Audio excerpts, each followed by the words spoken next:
I'm Kara Thorson from Yoga Equanimity, and this is Meet the Resistance, the sensitivity collection for our time during COVID and even after. Because you know what, when we come out, we're gonna need to know a few things about rehabbing and post-traumatic stress disorders. So let's get to it. We have explored Uttanasana, we have explored Utthita Trikonasana. Today we're going to take a look at Utthita ParsvaKonasana. Utthita, like I said, is intense. Parsva is flank or side, and Kona is angle. So we're going to again use the chair. Remember, our practice here for this series is supported. And this time we're going to turn our chair and use our chair in a different manner. So the back of the chair is going to be behind us and the seat of the chair facing forward. We'll have a seat onto that chair and we're going to take the right side first. So you'll go ahead and take the right leg outside. And remember, Kona is angle. So you're looking for a straight angle between the ankle, the knee, and the hip. And then flank, the side, we want that left leg to be completely straightened out.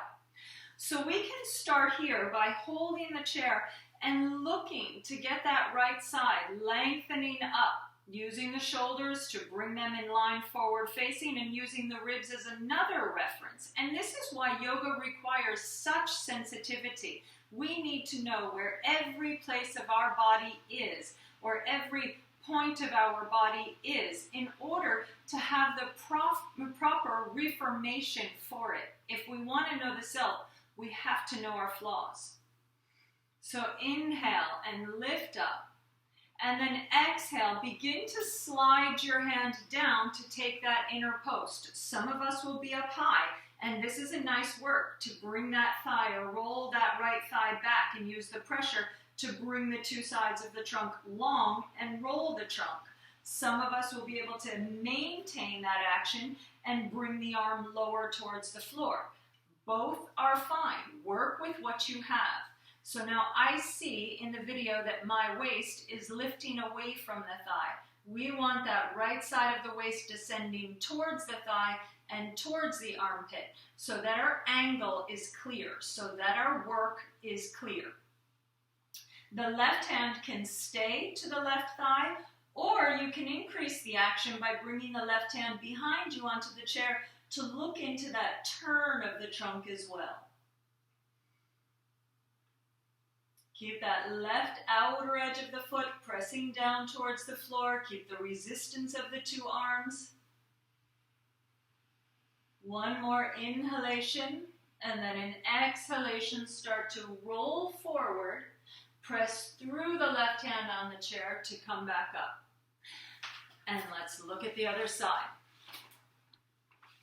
So again, first thing we want is that angle with the left leg. So the left thigh is completely seated on the chair depending on your height. Some of us may be closer onto the chair like this.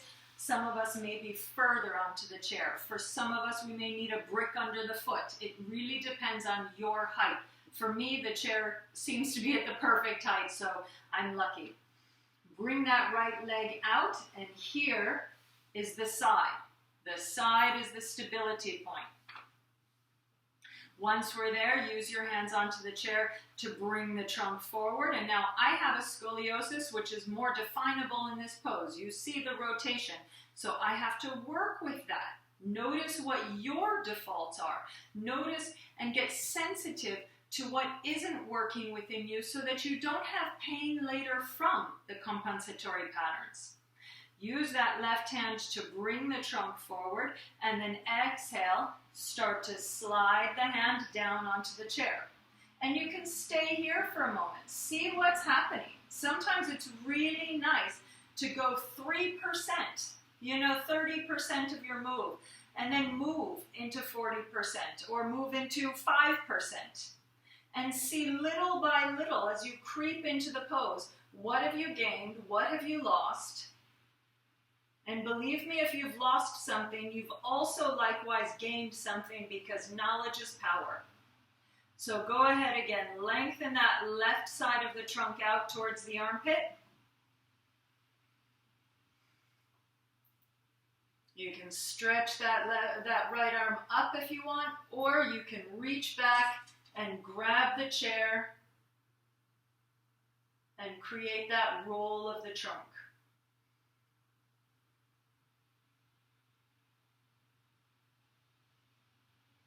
And then inhale, exhale, roll forward.